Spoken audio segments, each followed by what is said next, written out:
कहाँ निकाला गया है?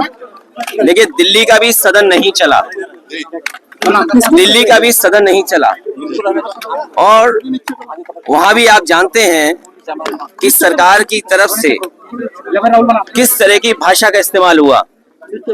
हम आप सब बाबा साहब भीमराव अंबेडकर जी को बहुत सम्मान करते हैं। बाबा साहब भीमराव अंबेडकर जी का योगदान इस देश के संविधान बनाने में और इस देश को एक ऐसा संविधान जिसमें सबको हक और सम्मान मिलता है, वो बाबा साहब भीमराव अंबेडकर जी ने दिया। लेकिन आप देखिए उनके सम्मान में किस तरीके से भाषा का इस्तेमाल हुआ है। ये वही लोग हैं जो संविधान कभी बदलना चाहते थे और लोकतंत्र पे हमला करने के लिए कि हमारा लोकतंत्र कमजोर हो जाए। लोकतंत्र वो है जिसमें हम लोगों की बातों को सुनते हैं, हर इंसान को जोड़ करके लोकतंत्र है। लेकिन ये लोग मन विधान से चलने वाले लोग एक तंत्र पसंद करना चाहते हैं। ये तो हालत दिल्ली की है। और यूपी की हालत जो है, हमारे जो मुख्यमंत्री जी, उनकी भाषा तो ऐसी है कि अगर आप सुने तो आपको भी गुस्सा आ जाएगा। उनकी जो भाषा सदन में है वो शायद डेमोक्रेटिक नहीं है, एक सम्मान की भाषा नहीं लगती है। अगर राइट टू स्पीच है तो कहीं ना कहीं हमें राइट फॉर सम्मान की भी बात करनी पड़ेगी। हमारा सम्मान तो हो, कोई भाषा ऐसी इस्तेमाल करे जिससे सम्मान हो। और वही स्थिति आज बनी है कि सरकार के मंत्री, डिप्टी सीएम की जो भाषा थी वो ठीक नहीं थी। आप किसी को उपनाम से कैसे बुला सकते हैं? एक कॉन्स्टिट्यूशनल पोस्ट है, कॉन्स्टिट्यूशनल पोस्ट पे बैठे हुए किसी भी व्यक्ति को सम्मान से ही बुलाया जा सकता है। लेकिन जानबूझ करके सरकार, क्योंकि बुनियादी सवालों का जवाब उनके पास नहीं है। आप किसी अस्पताल में चले जाएं, किसी भी सीएससी पीएससी में चले जाएं, किसी गरीब को इलाज नहीं मिल पा रहा है। ये वही सरकार है जो अस्पताल के साथ साथ प्राइमरी स्कूल बंद करने जा रही है। मैं आपसे कहना चाहता हूं कि इतनी लूट किसी सरकार में नहीं हुई होगी जिसकी लूट हर स्तर पर आपको देखने को मिल जाएगी।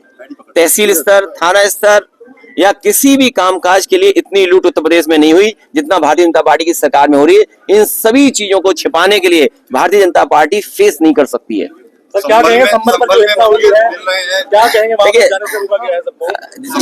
जहां तक मिलने मिलाने की बात है, मैं आपसे बड़े सम्मान के साथ कहना चाहता हूं कि हम लोग खोदने वालों में से लोग नहीं हैं।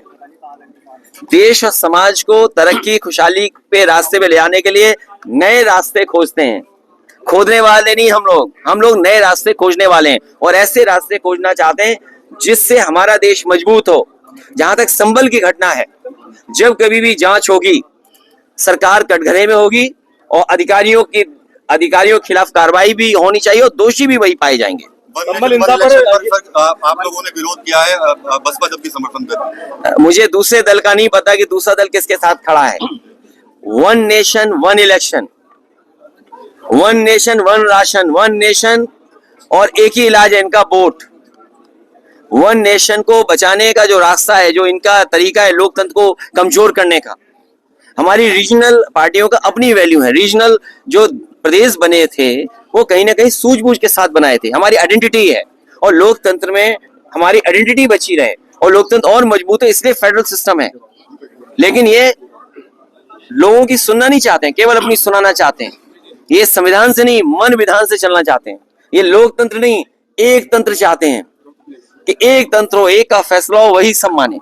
अखिलेश जी क्या कहेंगे जिस प्रकार से इजराइल और फलस्तीन को लेकर भी विधानसभा में एक बात चल रही है? कल सीएम भी उस पर बोले हैं, उन्होंने बताया 6000 जो युवा है वो इजराइल में नौकरी करने के लिए गए, क्या यूपी में नौकरी नहीं रही है? देखिए हमारे मुख्यमंत्री इस बात को गर्व मान रहे हैं कि गरीब बच्चे वो अपना घर परिवार छोड़ करके, अपने सगे संबंधियों को छोड़ करके, अपने घर गांव खेत छोड़ करके, और सोचिए इजराइल में न जाने किन परिस्थितियों में क्या नौकरी कर रहे होंगे।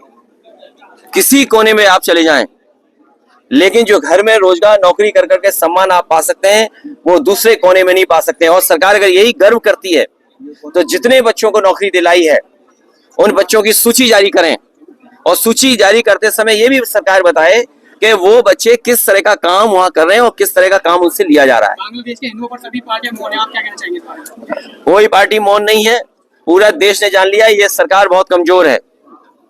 पूरे देश ने जान लिया है और सच्चाई तो ये है कि हम अपने प्रदेश में, देश में जिस तरीके से अल्पसंख्यक समाज को सम्मान के साथ और रखें, उनका विश्वास और जीतें, उसी तरह का व्यवहार और देशों में होना चाहिए अल्पसंख्यकों को लेकर। सर, समाजवादी पार्टी दिल्ली में नजदीकियां बढ़ा रही है अरविंद केजरीवाल के साथ, क्या कहें? क्या हमारी उन सबसे नजदीकियां बढ़ेंगी जो बीजेपी को हराने में आगे आएंगे।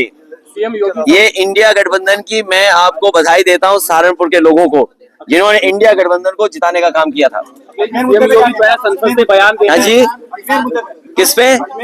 मैंने आपसे कहा कि खोदने से भाईचारा नहीं अच्छा होता है, खोदने से हम स्वार्थ खो देंगे, खोदने से हम भाईचारा खत्म कर रहे हैं।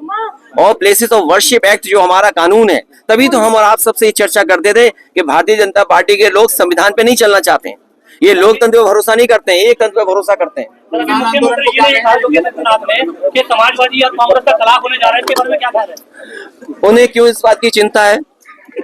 उन्हें किस बात की चिंता है? मेरा कुछ चुनाव में मुख्यमंत्री जी ने कहा। वैसे हालांकि वह इतने कैमरों के सामने वो बात नहीं कह सकता हूँ जो मेरे मन में आई बात कहने की, सीएम योगी लगातार वो बात आप समझ गए होंगे। क्या मानते हैं? उन्हें क्या लेने देना शादी किसकी हो रही है, कौन शादी में नहीं शामिल हो रहा है, कौन किसके शादी में शामिल होने जा